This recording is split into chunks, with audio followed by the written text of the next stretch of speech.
Hey random stranger! So today we watched the very last episode of Haibane Renmei, episode 13. It kind of feels like we're gearing up for this grand finale that is focused on Reki's potential redemption, hopefully. But it could also go the other way, you know, her just consigning herself to living alone for the rest of her life. Honestly, I have so enjoyed reading your comments and all of your wall text, and I can't believe that we're actually at the end of this journey. After we're done with the last episode, we will go back and chat about what Haibane Renmei made us think and feel, and how it really used the stories of the different characters to present some very different life choices and experiences and personalities, and to sort of make us think about how as people we face the uncertainties of life. And so I really look forward again to all of you guys' thoughts about all of this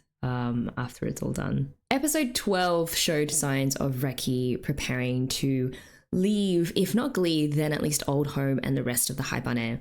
She was like getting her things in order, leaving things to Rakka, including that lighter of hers, which we have seen her just pull out of her pocket many times throughout the season, that it was weird enough and noticeable enough that she was leaving it behind. And then at the bell nut market, where these very cute different colored nuts mean different things, Reki gave Hyoko an apology nut, suggesting that she's trying to make final amends with him. This apology nut revealed just how deeply Reki still carries the guilt over that wall incident, which we found out about later in the episode. So at her lowest point, when Kurumori had left, Hyoko took her in.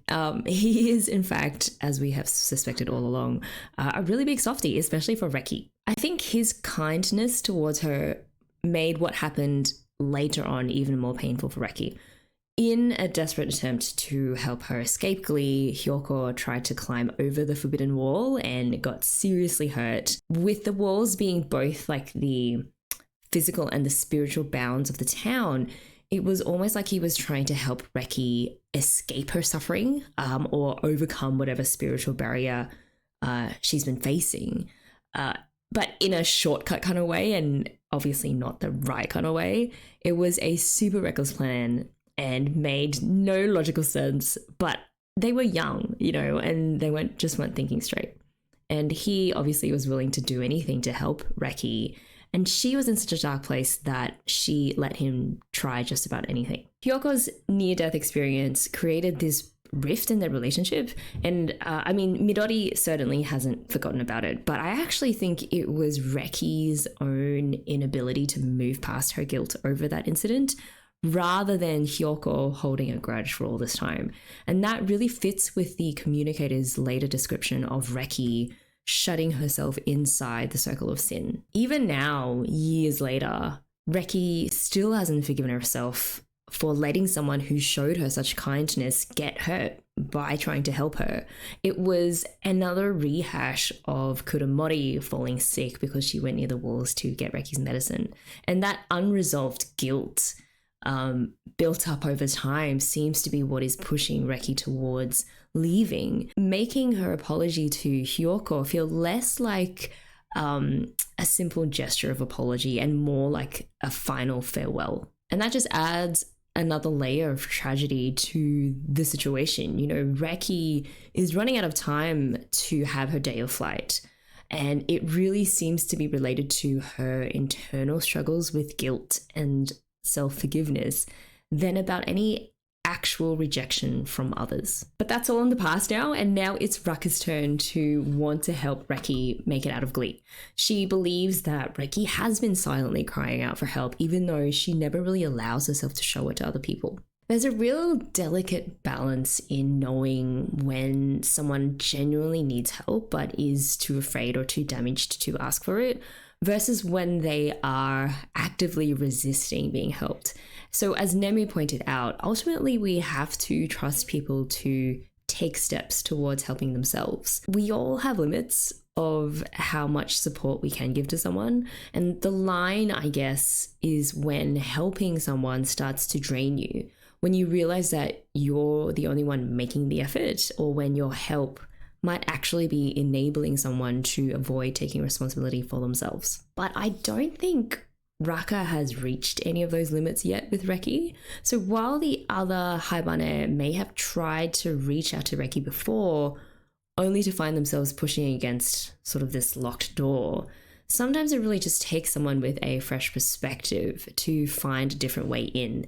And Rakka might be that person for Reki. I think Ergo Hash had some really good insights into why Rakka's relationship with Reki is a little bit different to the others. So they wrote, I feel like Hikari and Kana look up to Reki more as a senior mentor who raised them, so they don't feel to be in a position to really advise Reki on anything. Plus, Reki hides her inner struggles really well, so maybe they don't even suspect much. Next, it would be Nemu, who is closest to Reki, but I think over the years, their friendship formulated within well-defined boundaries, and Nemu doesn't feel like a character that would cross those boundaries, which is true, because Nemu was also the one who was like, look, you just have to let people help themselves. Rakka's and Reki's connection, on the other hand, is way more intimate personal. They saw each other reflected in their pain. I don't like the term, but a little bit of trauma bonding. That was interesting because there's definitely something there to how both Reki and Rakka experienced what it was like to have black feathers, to be in such a dark place that you don't even think that you deserve to live. So the fact that Rakka was able to find her way out of that darkness, it certainly puts her in a much stronger position to empathize the most with Reki and possibly to help her out too. It's undeniable that Reki is still in that dark place. She thinks that when she's gone, she'll just be forgotten, that no one really cares enough about her to even miss her absence. Similar to what we said before, like what makes this even more tragic is that Reki doesn't recognize this as a belief that she has internalized over time. Rather, she thinks it's a truth about how others actually feel about her. She kind of just takes it as fact that she'll fade from everyone's memories. And if you asked me what's going to happen in the last episode, it really honestly just feels like a 50-50 chance now that she's able to dig herself out of that mindset. When Rakka discovered a symbol on Ku's name tag, it led to this very important revelation about the Haibane naming system. So each Haibane receives an initial name upon being born into Glie, but then they also have a true name, one that shares the same sound but has a profoundly different meaning. And this true name represents a crucial milestone. It signifies that a Haibane has reached self-acceptance and truly grown into themselves. I think it's beautiful symbolism. This naming tradition, actually, it kind of echoes certain symbolism in religions, like particularly reminiscent of a promise in the Christian tradition that's found in the book of Revelations, which reads, "To the one who is victorious, I, so God, will give some of the hidden manna, and a white stone with a new name written on it, known only to the one who receives it." So in both cases, a new name symbolizes transformation and overcoming or victory over past struggles. It's a real sign of spiritual rebirth.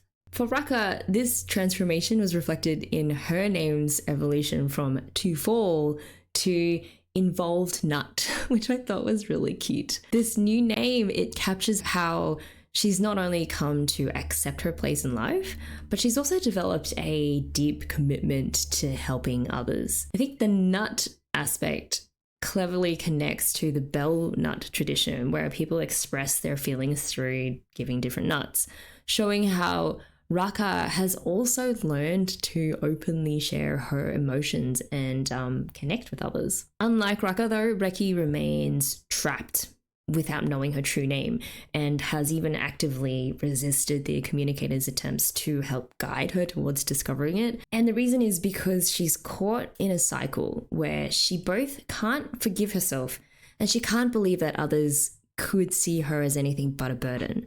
So while she does bear like real responsibility for what happened to Hyoko, the communicator implied that what's really keeping Reki trapped is how she has shut herself inside the circle of sin. Like she's created her own prison of self-condemnation and refuses to accept the forgiveness that others have offered. At this point, I wanted to bring in Gorfenhoffen's comment, which raised quite a difficult question that I had to think about for a while. They wrote, I was curious what you would think of the you can't forgive yourself thing. I'm still not sure how I feel about it myself, but taken in context with the rest of the show and its message, it makes sense. Still, it comes across as kind of cruel, and I think telling that to someone in Reki's situation would make things worse. Yeah, so this is about the quite striking statement made by the communicator that nobody is able to forgive oneself, challenging the common wisdom that self-forgiveness is part of healing, and that's certainly what I thought and I still think. Instead, he explained that Rakka escaped her circle of sin not through self-forgiveness, but because the bird showed her that she was worthy of love. It was this external demonstration of love and acceptance that freed her. And so the implication is clear. What Reki needs isn't somehow magically to find a way to forgive herself because she's shown that she's incapable of that, but to have someone express true love and care for her despite her past. To be honest, I was confused at first. Maybe I still am a little bit. But after thinking about it for a while, I arrived at a place of maybe these ideas aren't as contradictory as they first sound. So what we typically call self-forgiveness is often really just the end result of accepting others' love and forgiveness first. So when people care enough to show us that we are worthy of love despite our past mistakes, it helps us more clearly see that our failures don't define us, but they are part of who we are. So what we experience as forgiving ourselves is really the process of internalizing others' forgiveness and acceptance. So maybe what the communicator was suggesting is that self-forgiveness isn't something that we can just create from nothing. It's more a reaction to the love that we first receive from others.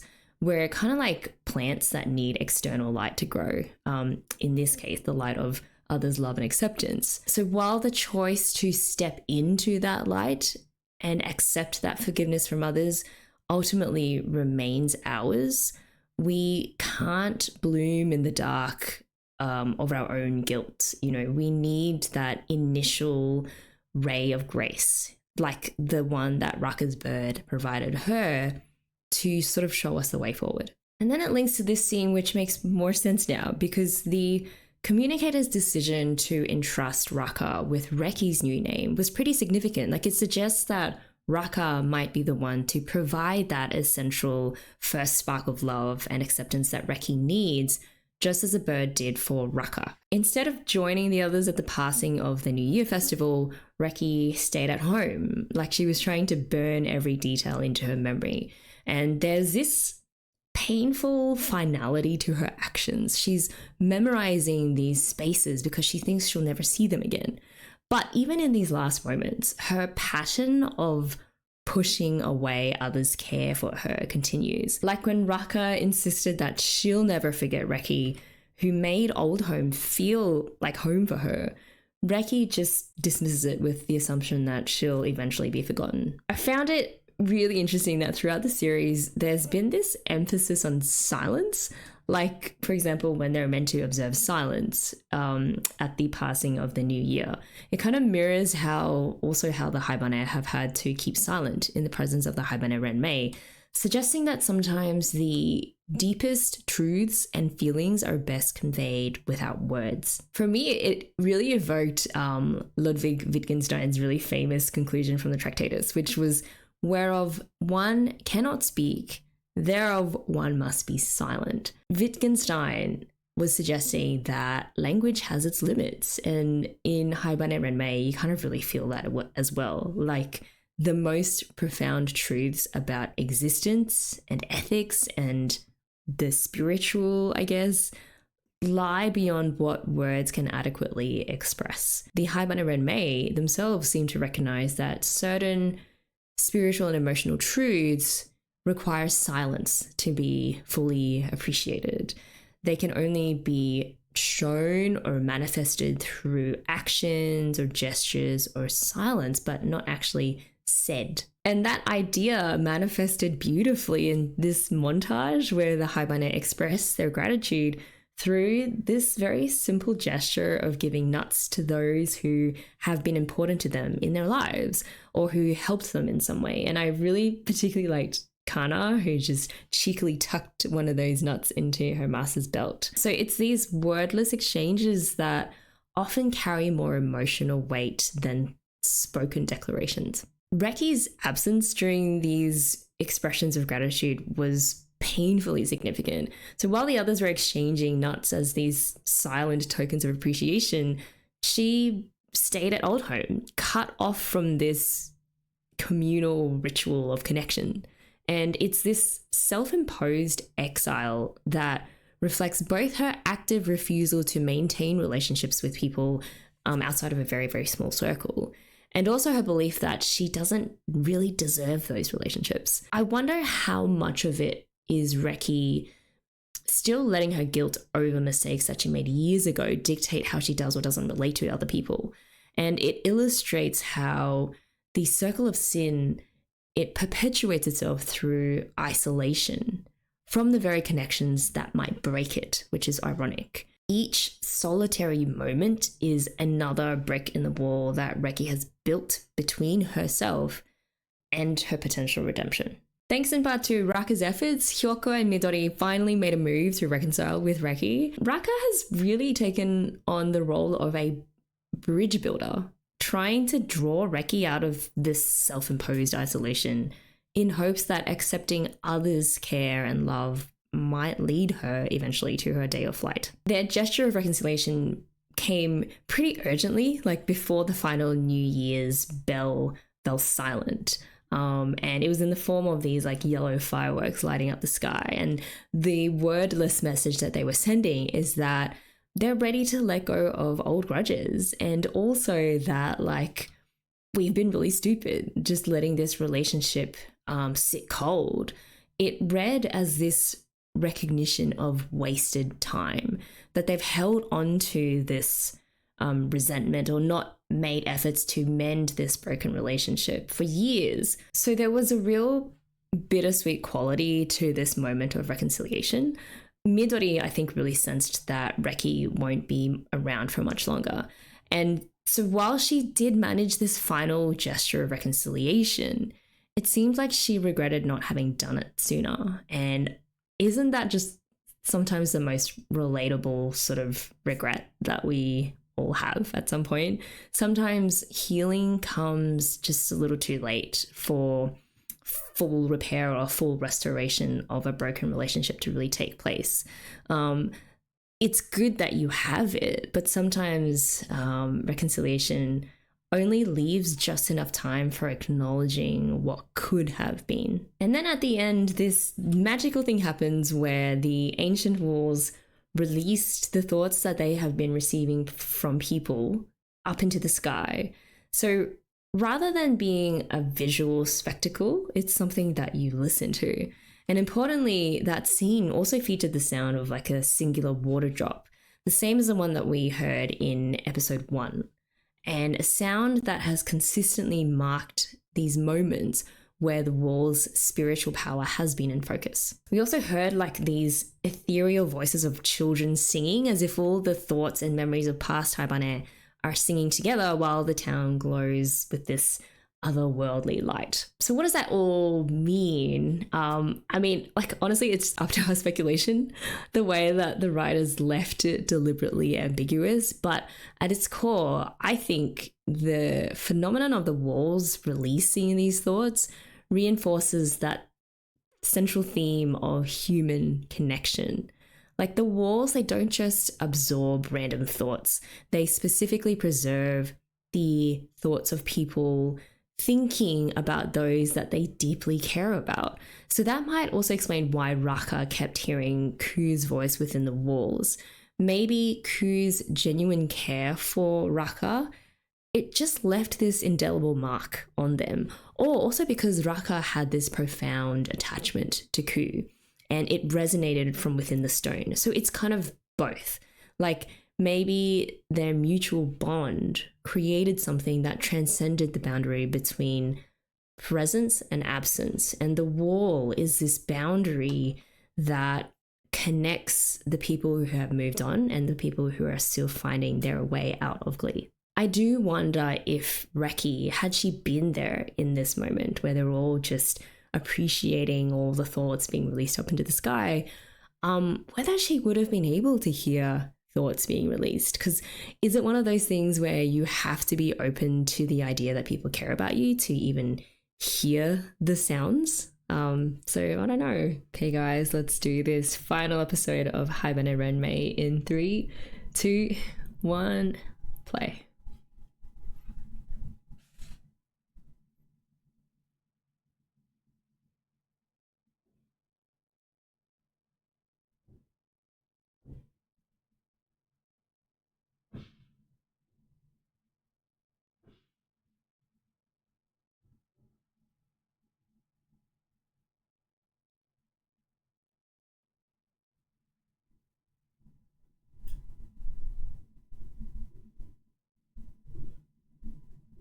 This is the hangover.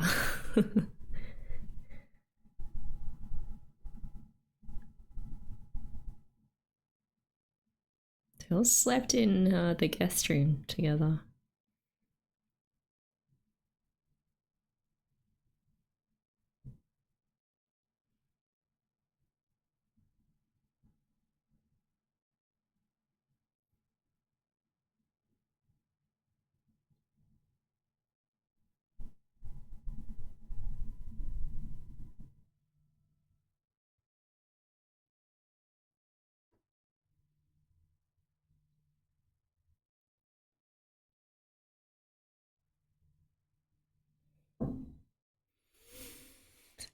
I don't know, guys. I I don't think we're gonna get a quote unquote happy ending for Reki.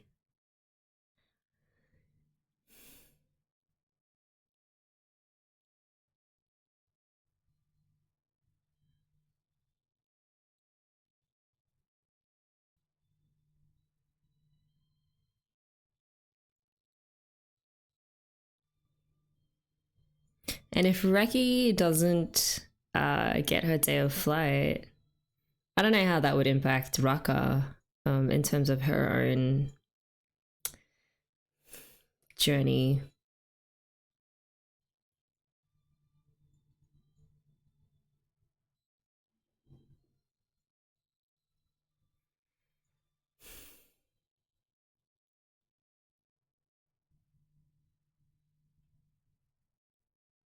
Yeah, I feel like Haibane Renmei is too real of a show to give us a completely resolved ending, you know?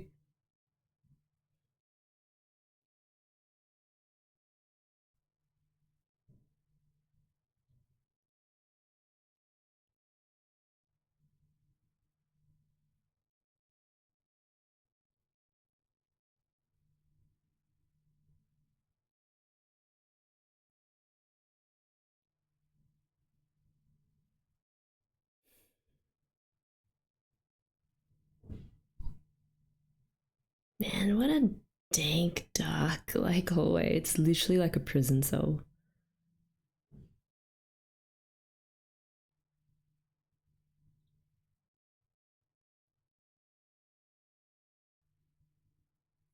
It hasn't even bothered fixing the lights and stuff.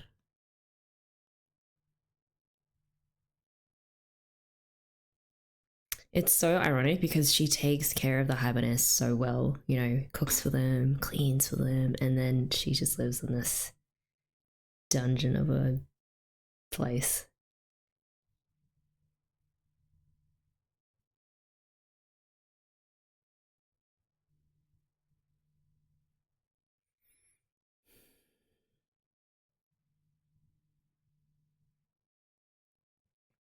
It's interesting that it's Raka that's bringing, you know, a literal light into the dark, into Reki's darkness.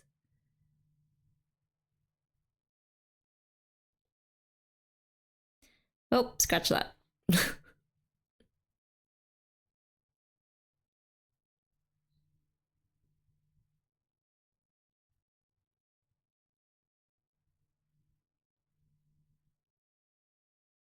She got rid of all the paintings. No, that is a bit. What? Oh my god. She's painting Glie onto her walls because she knows she can't stay anymore.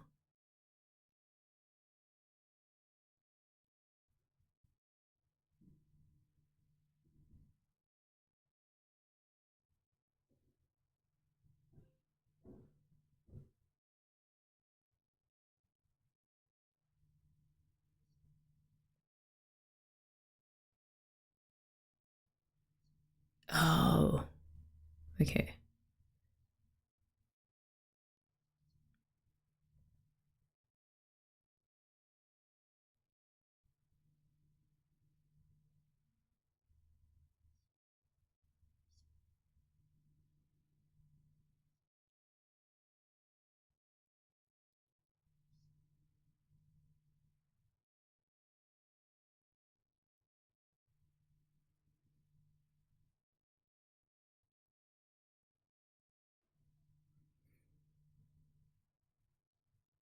She's not gonna open it, is she?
I mean, that's even worse. What?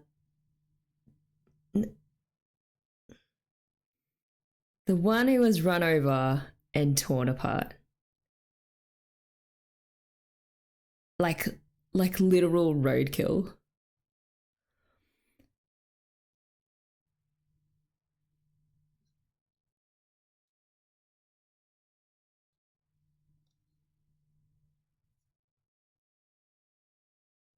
She was hit by a car.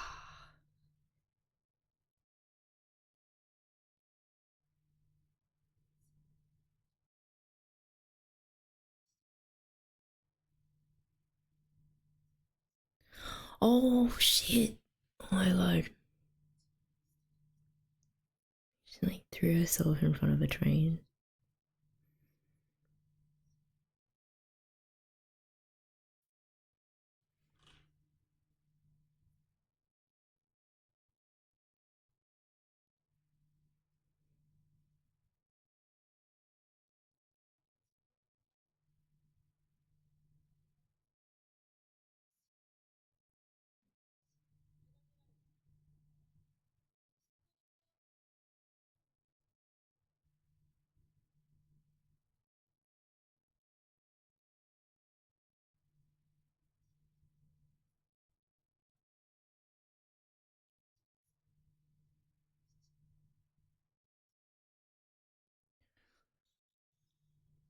Oh man, she's like embracing the dark now.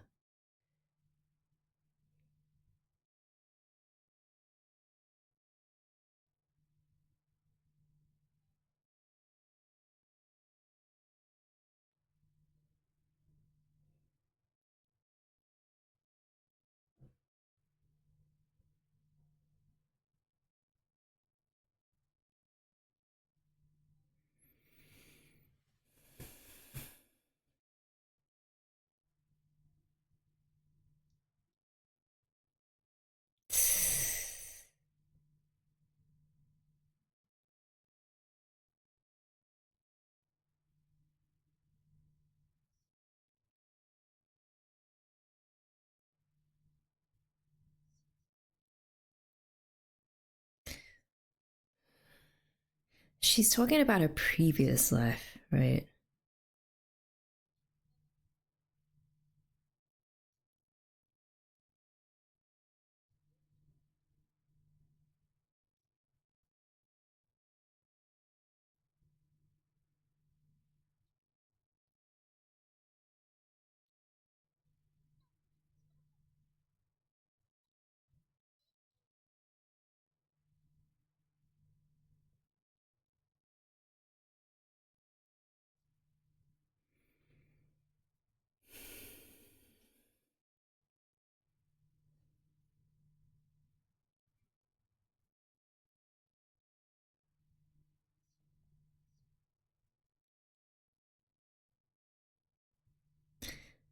That's all true, but also it's true that she was genuinely kind to other people.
I don't. It's so hard to tell whether she is just pushing Raka away because she doesn't want to drag her down with her. But shit, those eyes.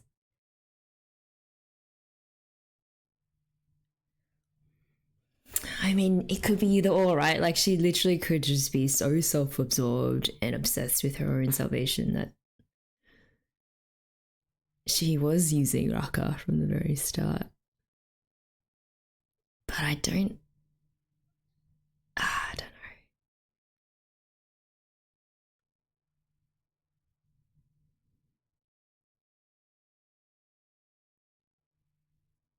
The thing is, this is so hard to tell since she's been stuck here for so long and stuck in this literal prison for 7 years.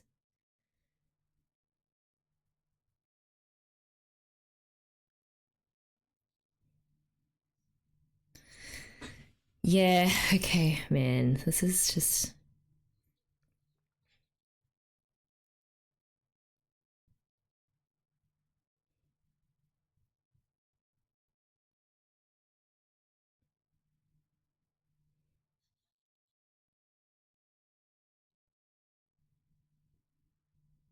She wants someone to be there for her, but she doesn't know how to let them.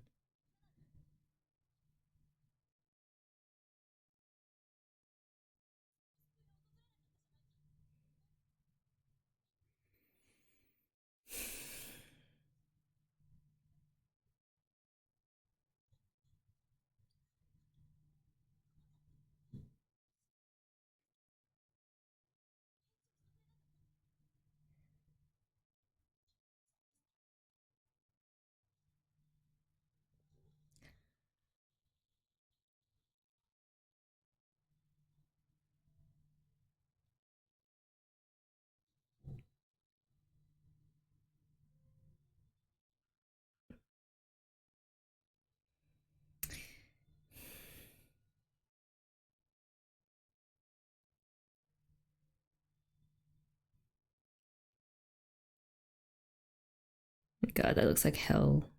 Come on, Raka.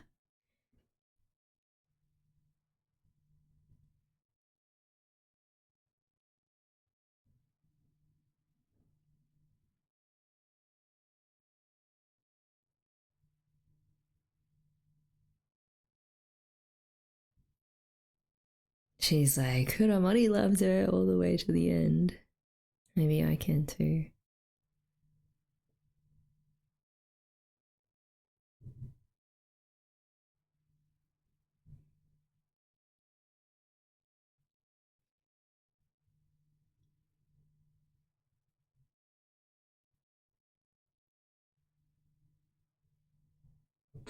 It's a painting of Rakka? Nope.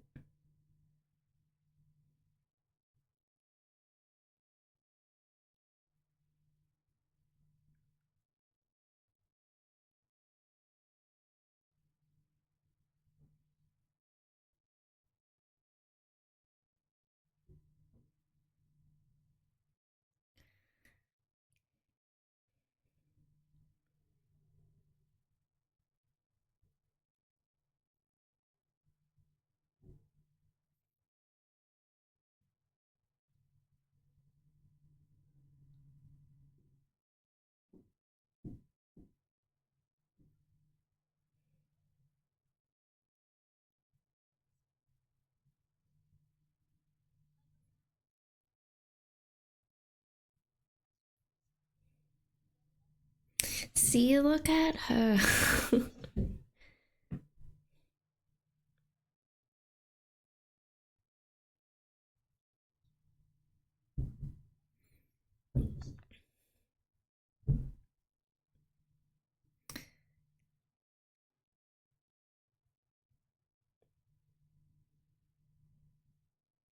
Thank God for that diary.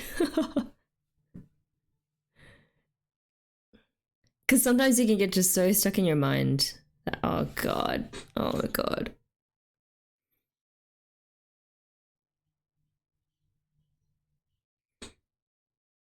Oh shit.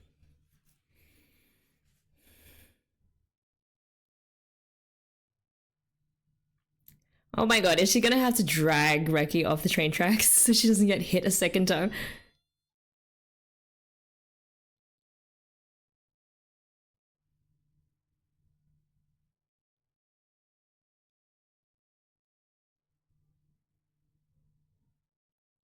Oh my God, she's. Oh my God.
Okay.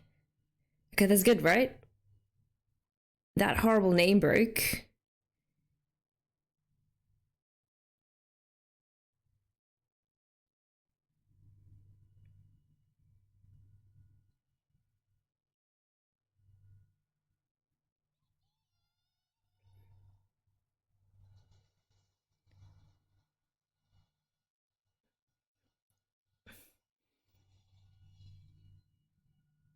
Oh my God. It was like, it was the train, but it was this huge cocoon as well. Kind of like the reverse of what they were born into. It was about to eat her up.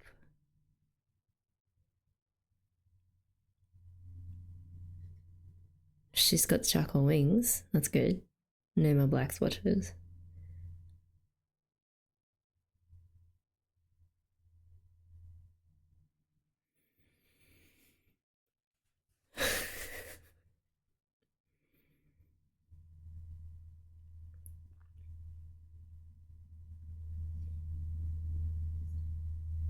I mean, that's also up to you, isn't it?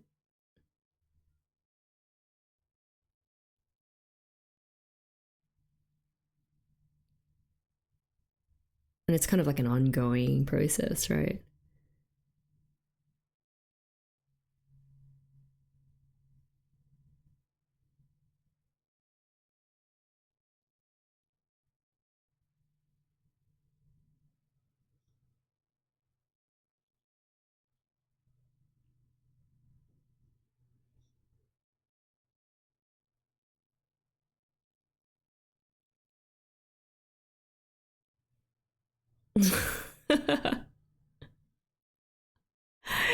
Damn it, Reki, you should have just kept reading this story.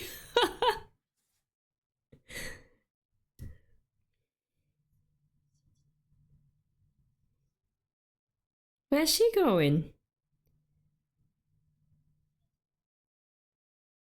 Oh, is it's the day of flight? Like literally, it will happen right now.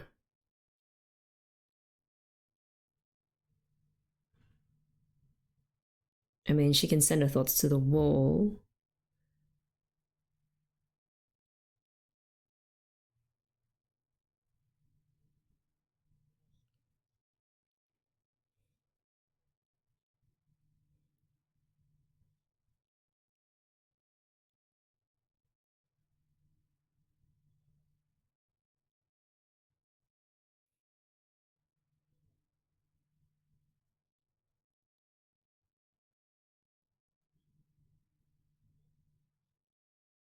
Hey.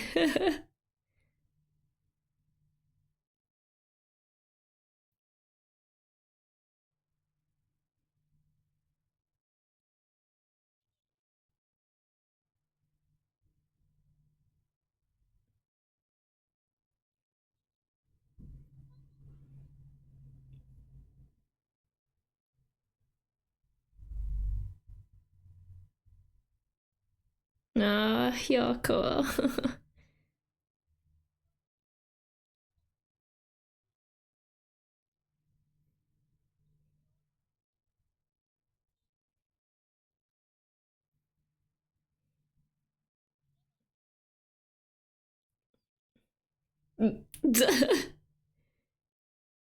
Fine.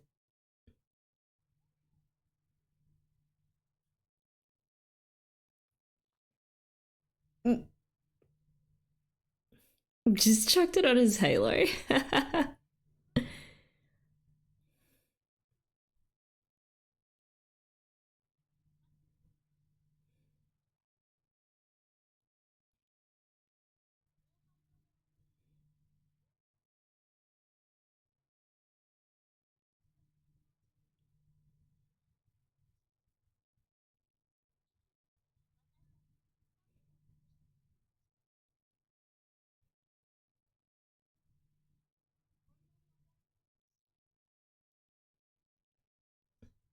So there was always the good along with the bad. Oh my god.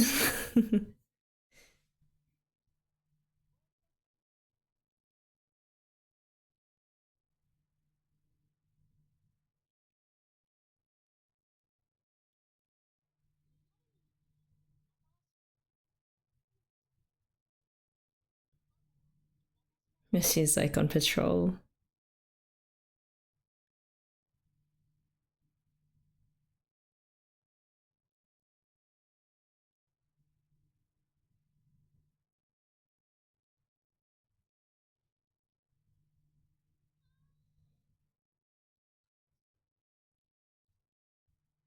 Oh, what?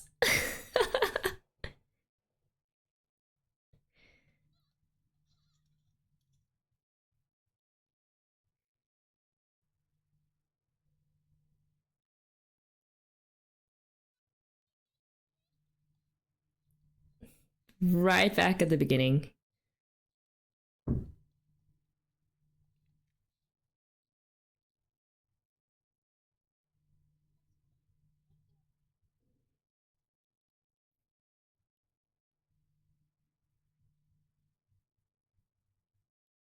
Hey. So that actually happened. I can't believe that we actually got a full on happy resolution for Reki. I mean, honestly, maybe that's just the pessimist in me, but I was really thinking they were gonna just chuck the book at us and be like, look, sometimes life doesn't end happy and people sometimes never find their way out of the dark. Oh, okay. Let's just do an entire brain dump. And then, yeah, you guys can chime in the comments below because there's just so much to cover in this series. Like I said, I loved that Reki got her happy ending, but it was so not easy getting here. Her story, I think, mirrors the struggles a lot of people face with self-acceptance, and I think would resonate with anyone who has ever felt unworthy of love or trapped by the prison of their past. I think where it ended, the way Reki's story ended, reminds us that healing often requires us to confront our deepest, darkest fears and let ourselves be vulnerable with other people, and to accept help from others. The moment that we saw Reki's painting filling that whole room was pretty scary. It was pretty confronting. It kind of reminded me of those horror movies of very disturbed people just like plastering their walls with paintings or photos or whatnot. It was, I think, just this full-blown expression of her self-imposed isolation and how she's kind of locked away herself emotionally from all the others, even as she tried desperately to paint and to make sense of her trauma. As a Haibane who can't remember her past life except for what she remembers from her cocoon dream, I think what was left of that dream, like the violence of Reki's dream, it really came to shape her entire sense of self. And without a complete picture of her past, it was like she then filled in the blanks of her very vague dream with her darkest fears. And then that just led her to assume the worst about herself. It's like how we often judge ourselves by our lowest moments. And we can allow these isolated incidents to then go on and consume our whole identity. And we forget that we're very complex beings. You know, we're capable of both good and bad, but some people, when they're really stuck in that place, tend to only focus on the dark side. We finally found out what Reki's dream was, and it was actually her being run over by a train, which is terrible. I think the train could represent both an external force of destruction and also an internal manifestation of Reki's own self-destructive tendencies. Like, there was some initial trauma in her past life, but then she just left that trauma unprocessed and internalized it through just a constant self-hatred and shame. It's sort of like how our deepest fears about ourselves can become these self-fulfilling prophecies. When we believe that we're inherently unworthy, we often unconsciously create circumstances that then validate those expectations of ourselves. Like a train that's sort of stuck on its tracks, we repeat the same destructive patterns over and over, not realizing that we are both the train that's destroying us and also the person that's stuck on the tracks being run over. So whether it's like some examples I can think of are like when we sabotage relationships before they can really grow and settle, or we reject opportunities for ourselves because we're too scared of the uncertainty behind them, or, you know, when we push help away even though we really need it. Reki, initially, she refused to look in that box that contained her true name, which was understandable, you know, because like how often do we avoid confronting uncomfortable truths about ourselves? And when she did finally look and saw that her new name was run over and torn apart, it seemed to confirm her worst fears about herself. And I can't really blame her for thinking that. Unlike other Haibane names that seemed to represent growth and positive change, Reki seemed to reinforce this idea of herself as fundamentally broken or like sinful. But in this really like cool twist, her name ultimately had a double meaning. So what initially appeared as, a name that meant violent destruction, it evolved into something more profound through Rakka's intervention and also Reki's willingness to finally ask for help.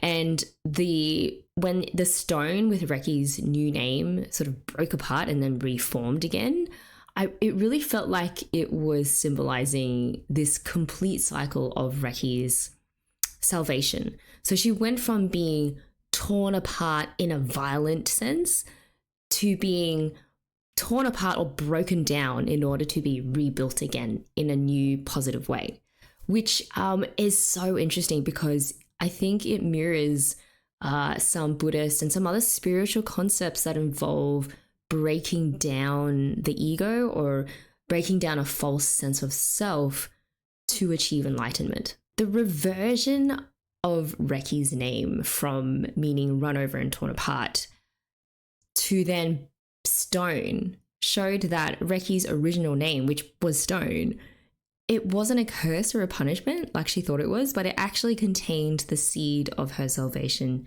this whole time. So the quality of being a stone that she had interpreted negatively, as being hard and preferably unfeeling and even worthless, it was turned into something positive.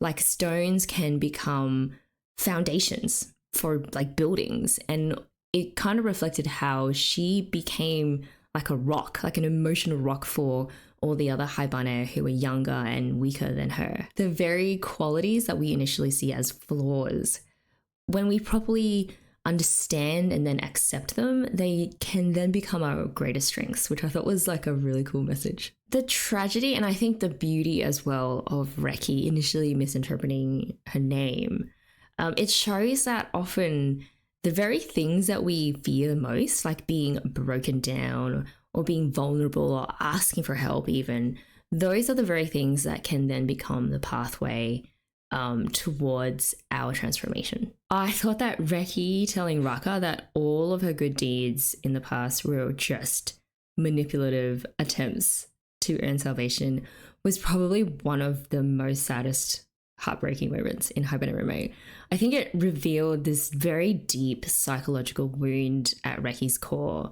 And in that moment, she wasn't really telling the truth. It was more her expressing her own self-loathing. Because I think the evidence of Reki's genuine goodness was pretty overwhelming. Like, she had the diary entries from when Rakka's cocoon first appeared at Old Home, and the way that she took care of all the young Haibane, and also the paintings of the town that showed just how much she appreciated life in Glie. But she had become so convinced of her own worthlessness that she couldn't accept that she had any positive aspects about her. And then by rejecting her own capacity for being good, Reki, again, she's just creating a very complicated web of self-fulfilling prophecies. So she believed that she was inherently bad or sinful. And so that led her to push away anyone who cared about her as a form of self-punishment. So her problem wasn't that she was insincere in the good that she did. It was more she couldn't accept that her love for others was real and was valuable. I think she was trapped in this awful paradox where the more good that she did, the more she convinced herself that it must be fake because someone as bad as her couldn't possibly do any genuine good. So through Reki's story, I think Haibane Renmei illustrated so well this common trap of believing that we have to earn love and acceptance by doing good, while at the same time believing ourselves fundamentally unworthy of that love. Reki's struggle reminds us that healing often comes not from trying to prove our worth through constantly being a good person or doing good things, but from learning to accept that we are worthy of love and we are worthy of grace exactly as we are, imperfections at all. By refusing to accept Reki's attempts to try and rewrite their relationship as just a purely manipulative one, Rakka helped Reki rediscover her own goodness. And I thought that was really sweet, really cool. So strong of Reki to stand by her knowledge of Rakka's genuine care, having experienced it herself, firsthand during her own moments of darkness. Rakka essentially became Reki's bird. And often I think those who have been in a dark place themselves become the most effective guides for others who are trapped in similar situations. I think the most important thing that Rakka did for Reki, other than, showing her that she had been genuinely kind to her, was to help break down Reki's very binary thinking about genuine goodness versus selfish goodness. Even if Reki had done these good things, partly hoping to be forgiven, which is understandable given how desperate she was to be saved, that didn't then negate the real positive impact that she had on others. And I think sometimes, we feel that if our good actions aren't purely altruistic, then they must be worthless or manipulative. But the truth is often far more complex than that. Our motivations are rarely 100% pure. That's a very human thing.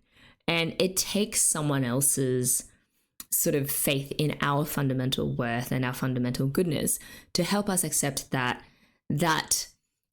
kind of imperfect goodness is still goodness, and that our flawed love is still love that is valuable, and that we don't have to earn the right to be worth something. Ultimately, Reki's forgiveness or her salvation, it was all about accepting that she was worthy of love despite her sometimes flawed thinking or her flawed motivations and all of the complicated mixed up feelings that she had about being good. Throughout the series, I think the importance of community was really emphasized in everything, in how the Haibane had shared living spaces and cooked together all the time, just these mutual support systems that they'd set up, and also how interconnected they were even in their struggles. So no Haibane worked through their struggles alone. Rakka helped Reki and vice versa. Each of the Haibane helped Rakka when she first started out in Glie. And even Ku, the seemingly accident-prone Ku, left a lasting and an inspiring impact on the others by being the first to have her day of flight, so that they could then follow in her footsteps. Overall, I thought it was just heartwarming that the series had a really strong message about how our struggles, while they can be very deeply personal and individual, they are best faced with the help of others who can see our worth when we can't see it in ourselves. And true strength often lies not in being an island, being completely independent, but having the courage to be vulnerable and connected with other people. The Haibane's lack of memories from their previous lives, I think, raised big questions about how our past defines us and how we construct our own identities. So each character throughout the series had to grapple with who they were without this complete context of their past, and with only their cocoon dreams as these very cryptic clues. And we saw how different Haibane interpreted their dreams and the meanings of their names very differently. Some of them found hope and purpose, while others, like Reki, initially found only confirmation of their own perceived worthlessness. So like the Haibane, we all face moments where we have to redefine ourselves without a full understanding of our past experiences. What's important though is that while our past experiences shape us, our interpretation and reinterpretation of those experiences, and how we choose to integrate them into our current self, into our current self-image, is just as important. I think it was really cool how each of the Haibane's character arcs showed personal growth, not as this linear progression, but a very complex process that involves these cycles of crisis and then reflection and then transformation. Remember how Nemu's story about the creation of the world suggested that the Haibane initially were mistakes? I think it was less that the Haibane are literal mistakes, but rather that they our souls who needed some additional growth or some healing. And growth, it requires breaking down parts of yourself before it can be rebuilt, and before you reach a new understanding of yourself. So even like the literal cocoon process and having to break through it on their own was this very visual metaphor that was put right up the front at the start of the series to show how the characters themselves would have to break through emotionally on their own strength.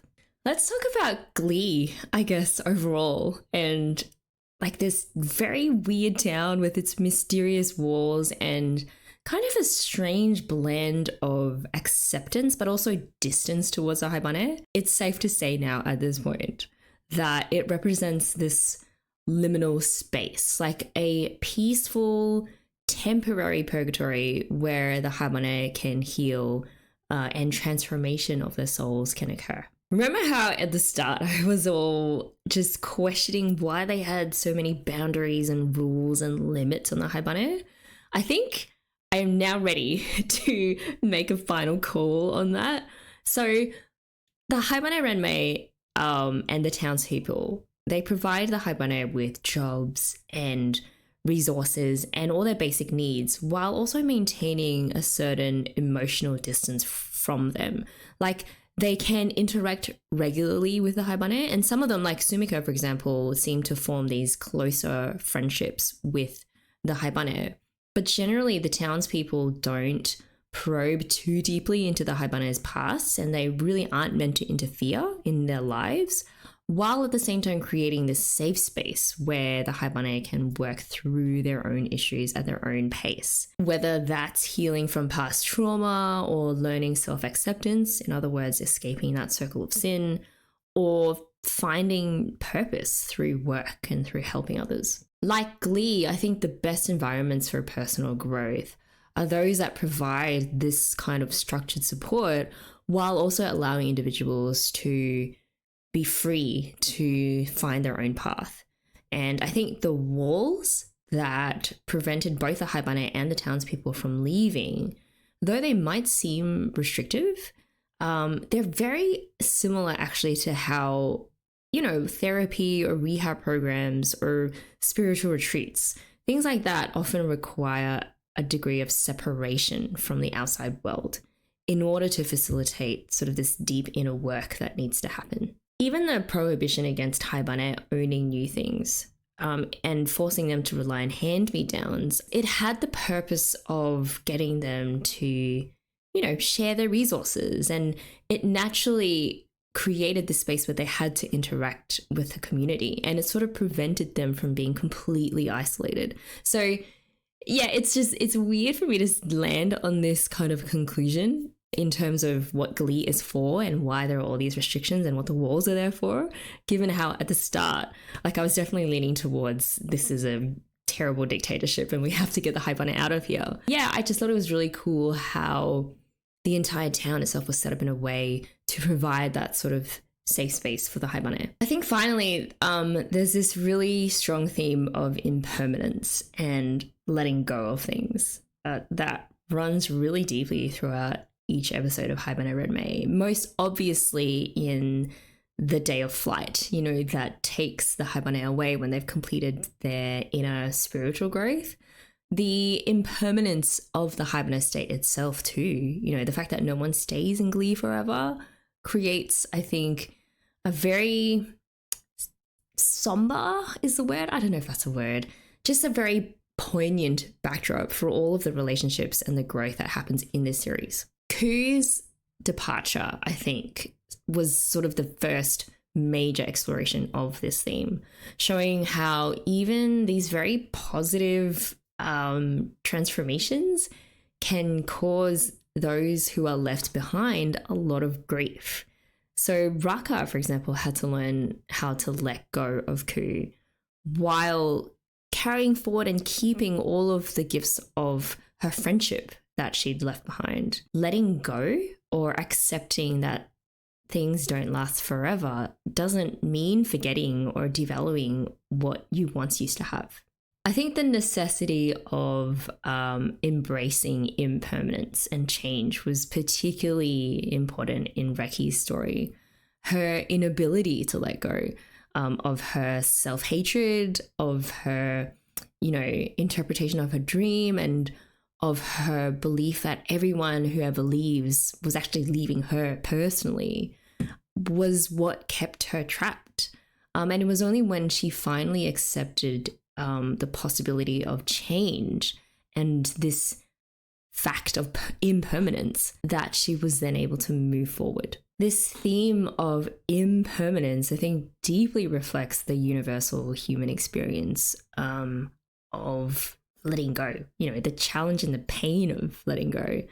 We all face the difficult truth that nothing in our lives, like not our relationships or our self-image or even things that make us happy, none of that remains unchanged forever. Eventually, people move on, or people die, or our circumstances change.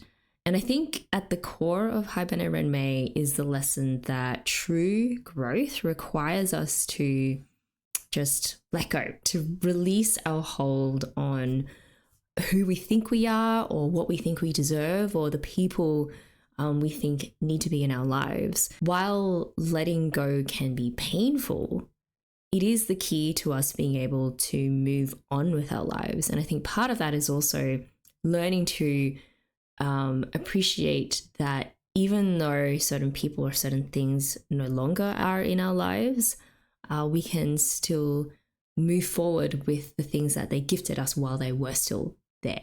I reckon that ends my brain dump for the series. That was a really enjoyable 13 episodes. I know that we took quite a long time to get through all of them, but I feel like I've been left with this very deep, impactful lesson about life that I can then carry forward with me, which is actually really cool for an anime. Let me know what you guys think. Any other thoughts that you had about the series or any of the characters and what happened in that last episode. I will read every single one of them, as I always do.